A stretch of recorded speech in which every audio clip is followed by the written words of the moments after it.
आज हम बात करने वाले हैं the 7 habits of highly effective people by Stephen Covey book के बारे में। रात के करीब 11 बजे थे। अर्नव अपनी बालकनी में बैठा था, हाथ में एक कप चाय और सामने टेबल पर रखी थी एक किताब, the 7 habits of highly effective people. आज उसने दिन भर की टेंशन के बाद सोचा कि कुछ ऐसा पढ़ा जाए जो माइंडसेट चेंज कर सके। वो अपनी जिंदगी में कुछ फ्रस्ट्रेटेड फील कर रहा था। ऑफिस में हर कोई उससे आगे निकल रहा था, हर कोई अपनी लाइफ में कुछ ना कुछ अचीव कर रहा था और वो बस एक एवरेज एम्प्लॉय बनकर रह गया था। चीजें उसके कंट्रोल में नहीं लग रही थी और उसे लग रहा था कि जैसे उसकी लाइफ किसी और के हाथ में है। उसने किताब खोली और पहला लेसन पढ़ना शुरू किया, बी प्रोएक्टिव। प्रोएक्टिव लोग अपनी लाइफ की रिस्पॉन्सिबिलिटी खुद लेते हैं। वो उन चीजों पर फोकस करते हैं जो उनके कंट्रोल में है, बजाय उन चीजों के जो उनके कंट्रोल में नहीं है। अर्नव को ये लाइन अजीब लगी। मतलब अगर मेरी कंपनी का बॉस मुझे प्रमोट नहीं कर रहा तो इसमें मेरी गलती कैसे? उसने खुद से सवाल किया। लेकिन फिर उसने आगे पढ़ा, instead of blaming circumstances, proactive लोग खुद के अंदर देखना शुरू करते हैं। वो खुद से पूछते हैं, what can I do to change my situation? They focus on their circle of influence rather than their circle of concern. Arnav ने कुछ सोचा। वो अक्सर अपनी प्रॉब्लम्स के लिए दूसरों को ब्लेम करता था, कभी बॉस, कभी कंपनी, कभी अपने लक को। लेकिन क्या सच में उसने कभी सोचा था कि वो खुद क्या कर सकता है? लेट्स टेस्ट दिस, उसने खुद से कहा। अगली सुबह वो यूजुअल रूटीन में ऑफिस पहुंचा।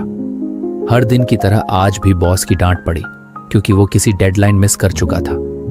पहले की तरह वो माइंड में बॉस को कोस सकता था, अपने लक को ब्लेम कर सकता था। लेकिन आज उसने कुछ अलग किया। उसने खुद से पूछा, what can I do to change this? वो अपनी सीट पर बैठा और सोचने लगा कि उसकी प्रोडक्टिविटी इतनी लो क्यों है। धीरे धीरे उसे समझ आने लगा कि वो रिएक्टिव होकर जी रहा था। वो सिर्फ प्रॉब्लम को देखता था लेकिन सॉल्यूशंस पर फोकस नहीं करता था। क्या मैं अपनी टाइम मैनेजमेंट इंप्रूव कर सकता हूं? उसने खुद से सवाल किया। उसने अगले 1 घंटे में अपनी पूरी दिनचर्या एनालाइज की।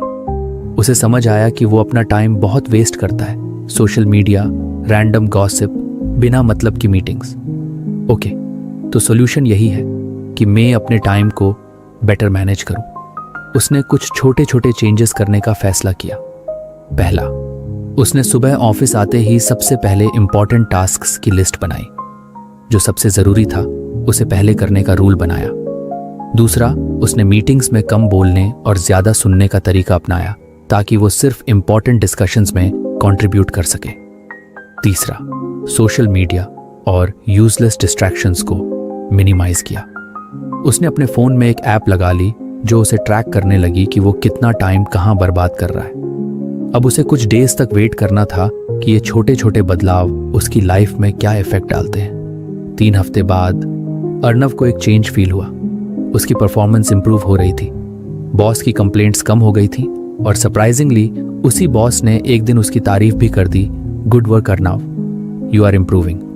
पहली बार उसे लगा कि वो अपनी लाइफ को खुद कंट्रोल कर सकता है। वो अब चीज़ों के होने का इंतजार नहीं कर रहा था बल्कि एक्टिवली चेंज ला रहा था। उसी रात उसने फिर से किताब खोली और सोचा, अगर पहला हैबिट इतना इम्पैक्टफुल था तो बाकी हैबिट्स कैसे होंगी? अर्नव को पहली बार लगा कि उसकी लाइफ में कुछ कंट्रोल आ रहा है। बी प्रोएक्टिव अपनाने के बाद उसने चीज़ों को डिफरेंटली देखना शुरू किया था। अब वो सिर्फ रिएक्ट नहीं कर रहा था बल्कि कॉन्शियसली डिसीजंस ले रहा था।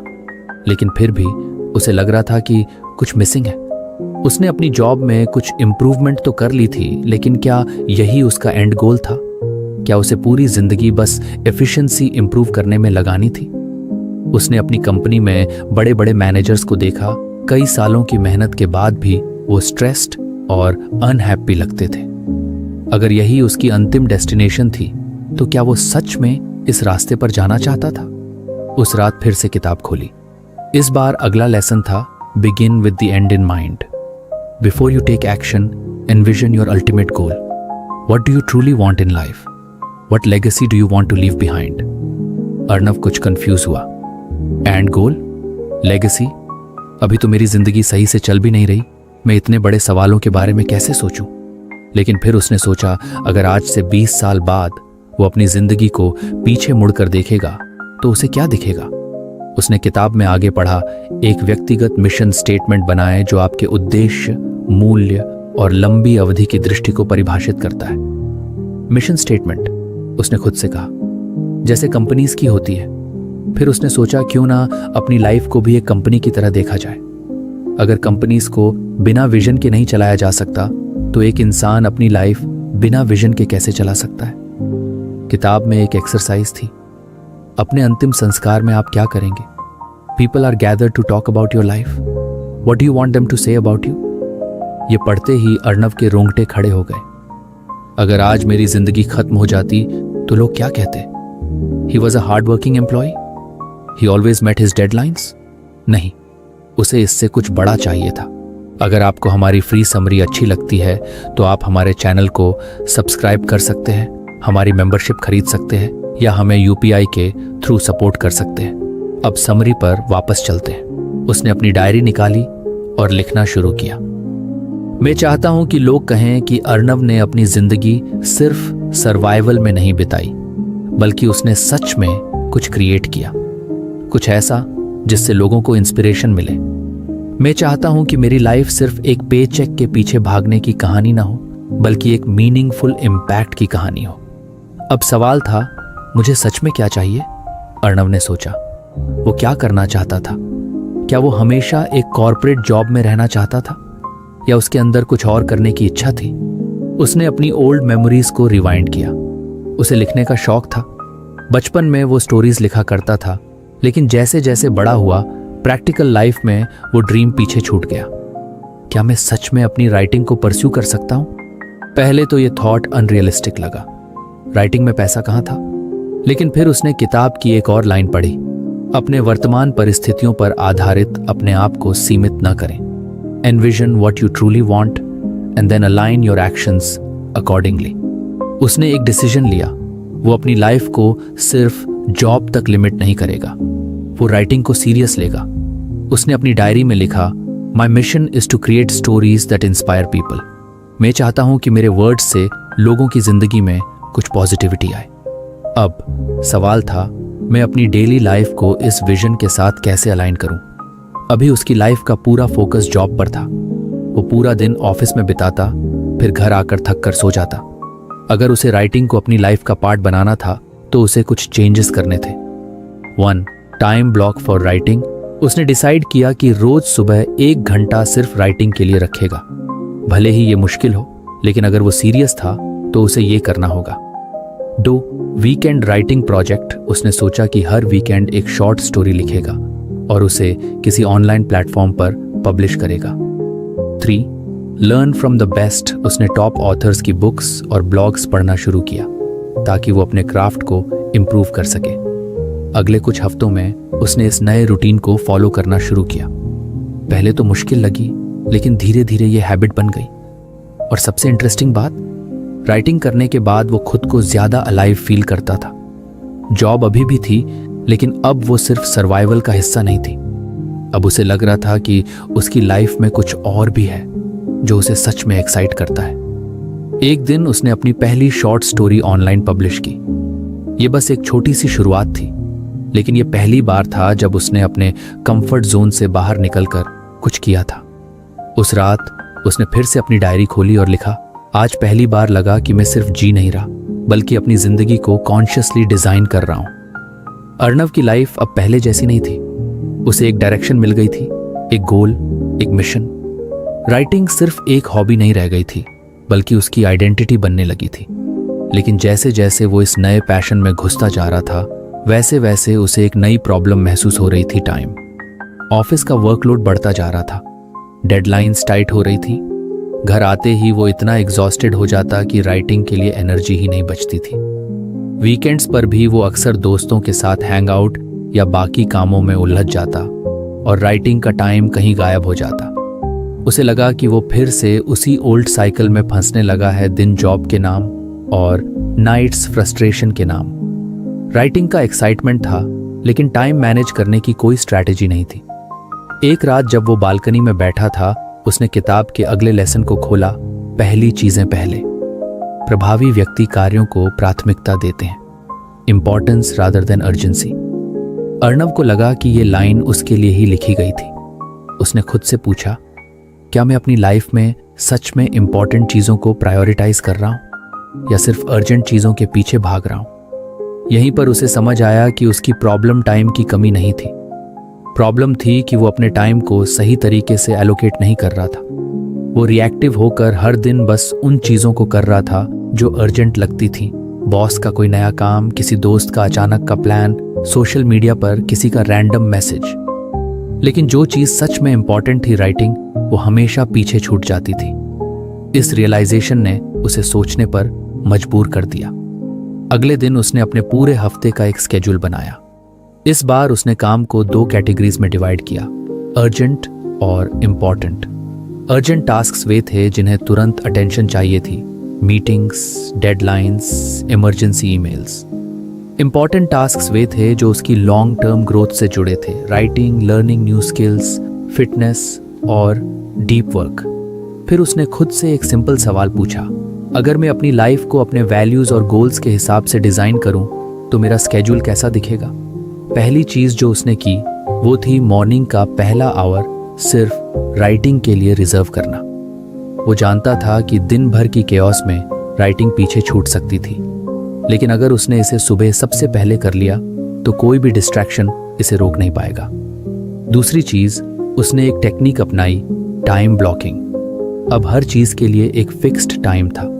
ऑफिस के काम के लिए डेडिकेटेड टाइम, सोशल लाइफ के लिए अलग टाइम और राइटिंग के लिए अनशेकेबल टाइम ब्लॉक।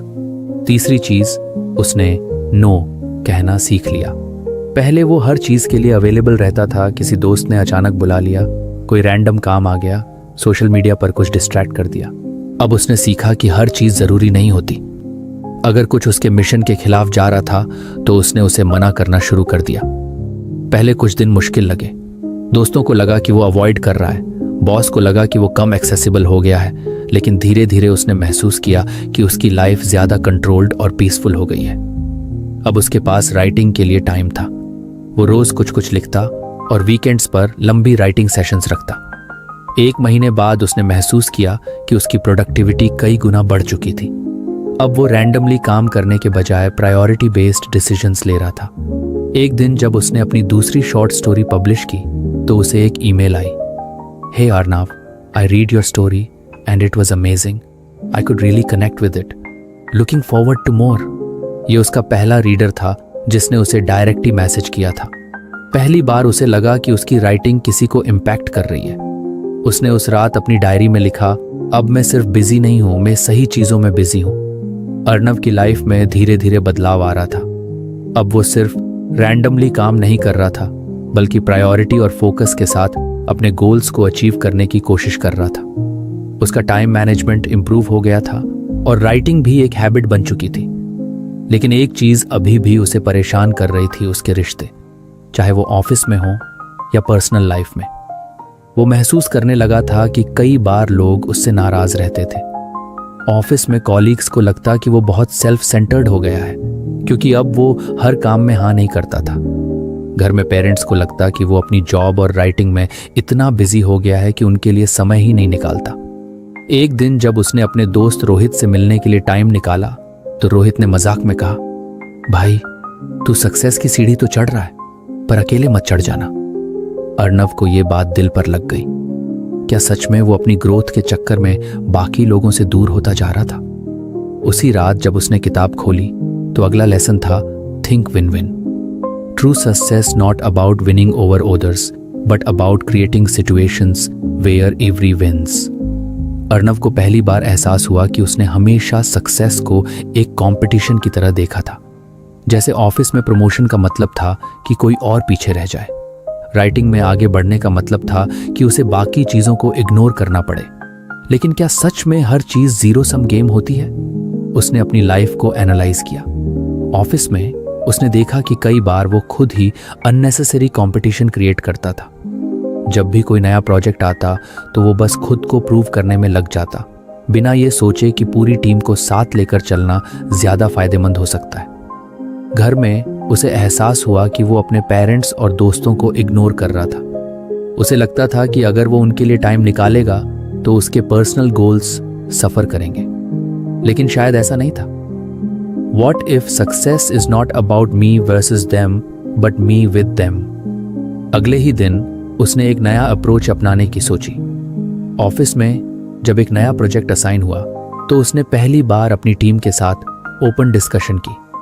पहले वो हर चीज अकेले करने की कोशिश करता था, लेकिन इस बार उसने कॉन्शियसली टीम मेंबर्स की स्ट्रेंथ्स को देखा और काम बांटना शुरू किया। अचानक उसे एहसास हुआ कि जब टीम एक साथ काम करती है तो रिजल्ट्स बेहतर आते हैं। न सिर्फ प्रोजेक्ट स्मूथली चला, बल्कि पहली बार उसके कॉलीग्स ने उसकी तारीफ की कि वो एक अच्छे टीम प्लेयर की तरह एक्ट कर रहा है। Arnav, it's great to work with you this way. पहले हम सबको लगता था कि तुम सिर्फ खुद के लिए काम करते हो, but this is a good change, एक कॉलीग ने कहा। यह सुनकर अर्नव को खुशी हुई। घर पर भी उसने एक छोटा बदलाव किया। पहले जब उसके पेरेंट्स या दोस्त उसे टाइम देने को कहते तो वो हमेशा एक एक्सक्यूज बना लेता, लेकिन अब उसने कॉन्शियसली उनके साथ टाइम स्पेंड करना शुरू किया। रात के खाने के बाद उसने अपने पापा के साथ बैठकर उनके पुराने कॉलेज के किस्से सुने और उसे पहली बार लगा कि उसने कितना कुछ मिस किया था। धीरे धीरे उसने एक नया माइंडसेट डेवलप करना शुरू किया। अगर मैं ग्रो कर रहा हूं तो मुझे दूसरों को भी साथ लेकर चलना चाहिए। फिर एक दिन उसे एक बड़ा मौका मिला। उसकी राइटिंग अब धीरे धीरे लोगों तक पहुंच रही थी। एक छोटी पब्लिशिंग कंपनी ने उसकी कहानियों में इंटरेस्ट दिखाया और उसे एक ऑफर दिया। वो उनकी वेबसाइट के लिए रेगुलर कंटेंट लिख सकता था, लेकिन इसका मतलब था कि उसे अपने ऑफिस के काम को भी बैलेंस करना होगा। पहले वाला अर्नव शायद तुरंत हाँ कह देता और फिर खुद को ओवरबर्डन कर लेता, लेकिन अब उसने सोचा, how can this be a win win. उसने अपने बॉस से डिस्कस किया कि अगर उसे कुछ फ्लेक्सिबल स्केड्यूल मिले तो वो ऑफिस के काम को और एफिशिएंटली मैनेज कर सकता है। बदले में वो कंपनी के लिए इंटरनल ब्लॉग्स और क्रिएटिव कंटेंट लिख सकता है जो कंपनी की ब्रांडिंग में हेल्प करेगा। पहले तो बॉस ने सोचा कि ये सिर्फ एक एक्सक्यूज है, लेकिन जब अर्नव ने अपने आइडियाज शेयर किए और बताया कि कैसे ये कंपनी के लिए भी बेनिफिशियल होगा, तो सरप्राइजिंगली बॉस ने उसकी बात मान ली। Sounds interesting Arnav. अगर तुम कंपनी के लिए भी कुछ वैल्यूएबल कंटेंट क्रिएट कर सकते हो तो तुम्हें फ्लेक्सिबिलिटी मिल सकती है। Let's try it for a month, boss ने कहा। ये उसकी पहली नेगोशिएशन थी जहां उसने सिर्फ अपने फायदे के बारे में नहीं सोचा, बल्कि दोनों पक्षों के लिए बेस्ट सॉल्यूशन खोजा। उस रात उसने अपनी डायरी में लिखा, अब मुझे समझ आ रहा है कि असली सक्सेस तब होती है जब सिर्फ मैं ही नहीं बल्कि मेरे साथ बाकी लोग भी जीतें। अर्नव को अब धीरे धीरे एहसास हो रहा था कि असली सक्सेस सिर्फ इंडिविजुअल अचीवमेंट से नहीं आती, बल्कि रिलेशनशिप्स और कम्युनिकेशन को सही तरीके से मैनेज करने से भी मिलती है। उसने थिंक विन विन के जरिए कोलैबोरेशन और म्यूचुअल बेनिफिट को समझा, लेकिन एक चीज अभी भी मिसिंग थी, असली कनेक्शन। वो अब भी कई बार आर्ग्यूमेंट्स में फंस जाता था, खासकर ऑफिस में। जब भी कोई डिसएग्रीमेंट होता तो वो अपनी बात समझाने की जल्दी में रहता, बजाय इसके कि सामने वाले की बात को पूरी तरह सुने। उसे लगता था कि अगर वो लॉजिकल है और सही बोल रहा है तो लोग नेचुरली उसकी बात मान लेंगे, लेकिन ऐसा होता नहीं था। घर पर भी कुछ सिमिलर इश्यूज थे। उसके पापा जब भी कोई एडवाइस देते तो उसे लगता कि वो आउटडेटेड सोच रहे हैं। वो अपनी बात साबित करने में लग जाता, लेकिन कभी ये समझने की कोशिश नहीं करता कि उनके नजरिए से चीजें कैसी दिख रही हैं। एक दिन जब उसने the 7 habits of highly effective people को फिर से खोला तो अगला लेसन था, सबसे पहले समझने की कोशिश करो, फिर समझे जाने की कोशिश करो। ज्यादातर लोग सुनने की कोशिश नहीं करते, वे सुनने की कोशिश करते हैं ताकि वे उत्तर दे सकें। अर्नव ने यह लाइन 2 बार पढ़ी।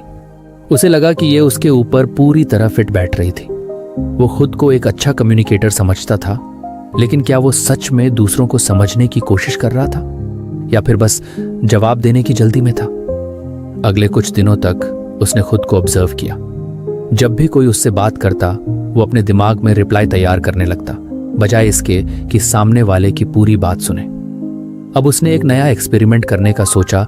वो पहले पूरी तरह से सुनने की कोशिश करेगा, बिना इंटरप्ट किए, बिना जज किए। पहला मौका ऑफिस में ही मिला। एक दिन उसकी टीम में एक जूनियर विकास उसके पास आया और बोला, भाई मुझे लगता है कि हमारे प्रोजेक्ट की स्ट्रैटेजी में कुछ इशू है।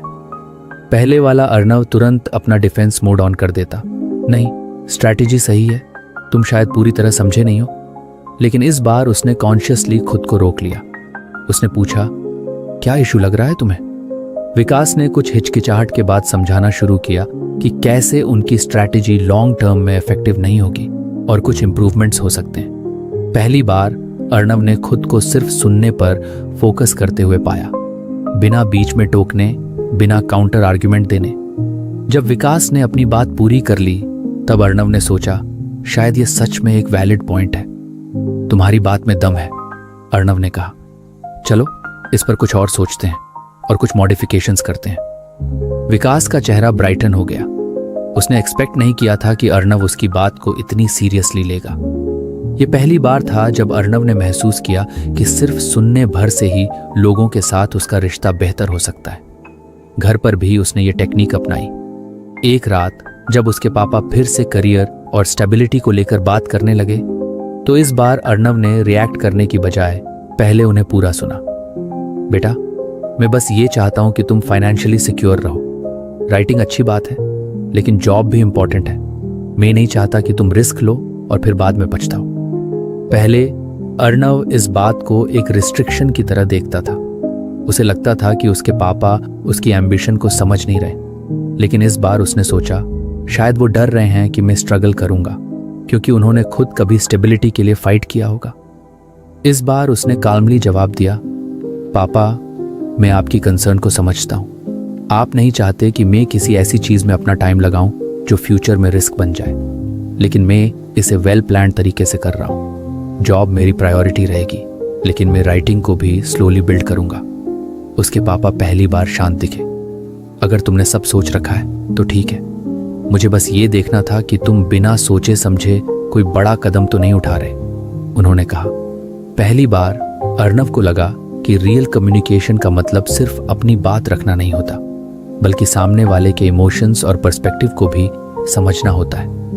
अब जब भी वो किसी से बात करता तो एक नया मांट्रा फॉलो करता, पहले समझो फिर समझाओ। धीरे धीरे उसने देखा कि लोग उसके साथ ज्यादा ओपनली बातें करने लगे थे। उसके रिलेशनशिप्स इंप्रूव होने लगे थे और सबसे बड़ी बात, उसका खुद का पर्सपेक्टिव बड़ा हो गया था। उस रात उसने अपनी डायरी में लिखा, पहले मैं सोचता था कि कम्युनिकेशन का मतलब होता है खुद को एक्सप्रेस करना। अब समझ आ रहा है कि असली कम्युनिकेशन तब होता है जब मैं पहले दूसरे इंसान को पूरी तरह समझूं। अर्णव की जिंदगी अब पहले जैसी नहीं थी। उसने the 7 habits of highly effective people से बहुत कुछ सीखा था। प्रोएक्टिवनेस, क्लैरिटी, प्रायोरिटाइजेशन, कोलैबोरेशन और एम्पैथेटिक लिसनिंग। लेकिन असली सवाल ये था, क्या ये सब असल जिंदगी में उसे पूरी तरह बदल पाएगा? अब तक उसने हैबिट्स को इंडिविजुअली समझा था, लेकिन क्या ये सब मिलकर उसकी लाइफ को पूरी तरह ट्रांसफॉर्म कर सकते थे? एक दिन ऑफिस में एक बड़ा इश्यू हो गया। उनकी कंपनी का एक इंपॉर्टेंट क्लाइंट डील से पीछे हट रहा था। मैनेजमेंट ने पूरी टीम को अर्जेंट मीटिंग के लिए बुलाया। हमारे पास 2 ऑप्शंस हैं, बॉस ने कहा। या तो हम अग्रेसिवली नेगोशिएशन करें और क्लाइंट को किसी भी तरह रोकें, या फिर हम इसे जाने दें और नए क्लाइंट्स पर फोकस करें। पूरी टीम हीटेड डिस्कशन में लग गई। कोई कह रहा था कि फोर्सफुल नेगोशिएशन करनी चाहिए, कोई कह रहा था कि एच में डिग्निटी मेंटेन करनी चाहिए। अर्णव भी सोच में पड़ गया। पहले वाला अर्णव शायद तुरंत कोई लॉजिकल आर्ग्यूमेंट देता, लेकिन अब वो seek first to understand then to be understood को फॉलो कर रहा था। उसने क्लाइंट की पर्सपेक्टिव से सोचने की कोशिश की। अगर वो पीछे हट रहे हैं तो उनके लिए कोई जेन्युइन इश्यू होगा। क्या हम क्लाइंट से प्रॉपरली समझने की कोशिश कर रहे हैं कि उनकी असली प्रॉब्लम क्या है? अर्णव ने पूछा।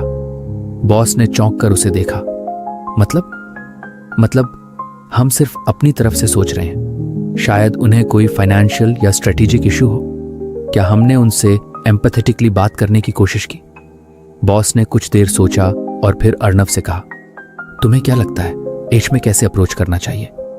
अर्णव ने सजेस्ट किया कि एक मीटिंग सेटअप की जाए जहां वे क्लाइंट की कंसर्न्स को पहले समझने की कोशिश करें, फिर सॉल्यूशन प्रपोज करें। अगले दिन क्लाइंट के साथ मीटिंग हुई। जब टीम ने पहले उनकी कंसर्न्स सुनी तो पता चला कि उनका बजट कट गया था और वे डील अफोर्ड नहीं कर सकते थे। तो क्या यह परमानेंट डिसीजन है? अर्णव ने पूछा। नहीं, लेकिन अभी के लिए हमें रोकना पड़ेगा, क्लाइंट ने कहा।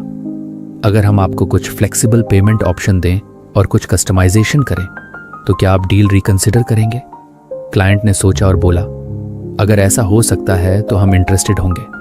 मीटिंग खत्म होते ही बॉस ने अर्नव की तरफ देखा। This was smart. हम एग्रेसिव टैक्टिक्स अपना सकते थे, लेकिन शायद क्लाइंट फिर कभी वापस नहीं आता। अब हमारे पास एक बेटर लॉन्ग टर्म रिलेशनशिप का मौका है। अर्नव को पहली बार एहसास हुआ कि ट्रू सक्सेस सिर्फ लॉजिकल आर्ग्यूमेंट से नहीं बल्कि डीप अंडरस्टैंडिंग से आती है। घर पर भी चीजें बदलने लगी थी। अब जब उसके पापा उससे करियर के बारे में बात करते तो वो पहले उन्हें पूरी तरह सुनता। उसने अपनी जॉब और राइटिंग के बीच बैलेंस बना लिया था। एक दिन रात को पापा ने उसे बुलाया और कहा, तू सच में बड़ा हो गया है बेटा। पहले तुझसे बात करना मुश्किल लगता था, लेकिन अब लगता है कि तू सच में समझता है। यह सुनकर अर्नव को खुशी हुई। शायद पहली बार उसे लगा कि उसने सिर्फ अपने करियर में नहीं बल्कि अपने रिश्तों में भी ग्रोथ की है। कुछ महीनों बाद अर्नव की पहली किताब पब्लिश हो गई। ये उसके लिए एक बड़ा मोमेंट था। उसने सिर्फ किताब नहीं लिखी थी बल्कि खुद को एक कंप्लीटली डिफरेंट इंसान के रूप में ट्रांसफॉर्म किया था। जब उसकी किताब लॉन्च हुई तो उसके दोस्त, परिवार और ऑफिस के लोग सब मौजूद थे। लॉन्च के बाद जब वो अपनी किताब को हाथ में लेकर बैठा तो उसने किताब के आखिरी पेज पर लिखा, सक्सेस सिर्फ डेस्टिनेशन नहीं बल्कि सही माइंडसेट और सही हैबिट्स का रिजल्ट होती है। अर्नव की जर्नी अब अपने अंतिम मुकाम पर थी।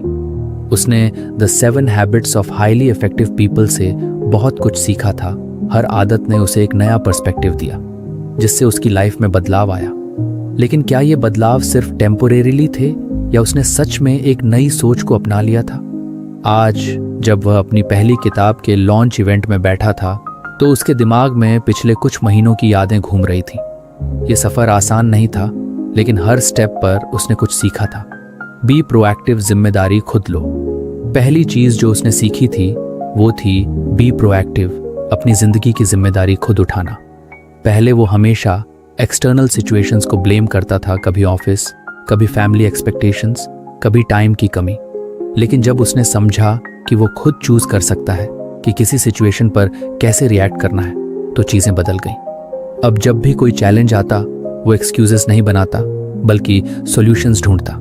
यही माइंडसेट चेंज उसकी ग्रोथ का पहला कदम था। Begin with the end in mind, स्पष्ट लक्ष्य तय करो। इसके बाद उसने begin with the end in mind को अपनाया। पहले वो बिना किसी क्लियर गोल के काम करता था, लेकिन फिर उसने अपने लॉन्ग टर्म ऑब्जेक्टिव्स डिफाइन किए।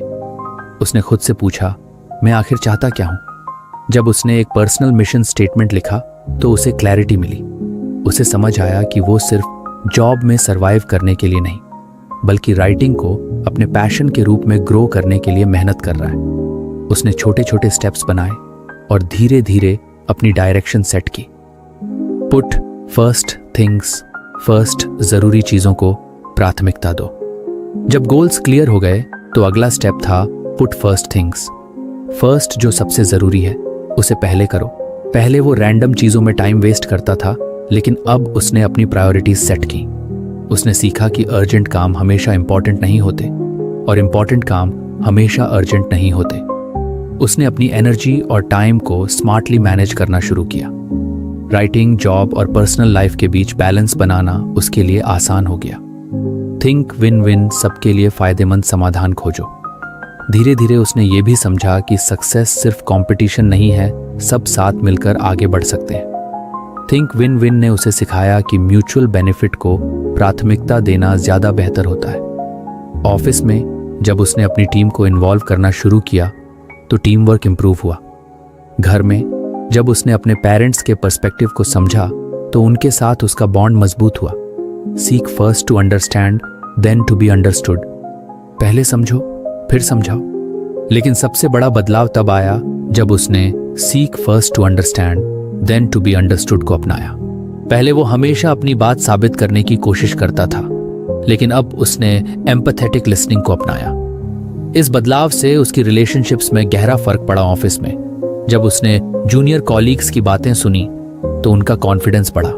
घर में जब उसने अपने पापा को पहले समझने की कोशिश की तो उनकी एक्सपेक्टेशंस और फियर्स उसे ज्यादा क्लियर हुए। अंतिम बदलाव, एक नई सोच। अब जब अर्नव अपनी किताब को हाथ में लिए लॉन्च इवेंट में बैठा था तो उसे एहसास हुआ कि उसने सिर्फ हैबिट्स नहीं सीखी थी, उसने खुद को ट्रांसफॉर्म किया था। जब लोगों ने उससे पूछा, तुम्हारी सबसे बड़ी सीख क्या रही, तो उसने मुस्कुराकर जवाब दिया, सक्सेस सिर्फ डेस्टिनेशन नहीं बल्कि सही माइंडसेट और सही हैबिट्स का रिजल्ट होती है। ये उसकी जर्नी का अंत था, लेकिन एक नए सफर की शुरुआत भी। अर्णव अपनी किताब के लॉन्च इवेंट में बैठा, चारों तरफ उसके दोस्त, परिवार और ऑफिस के लोग थे।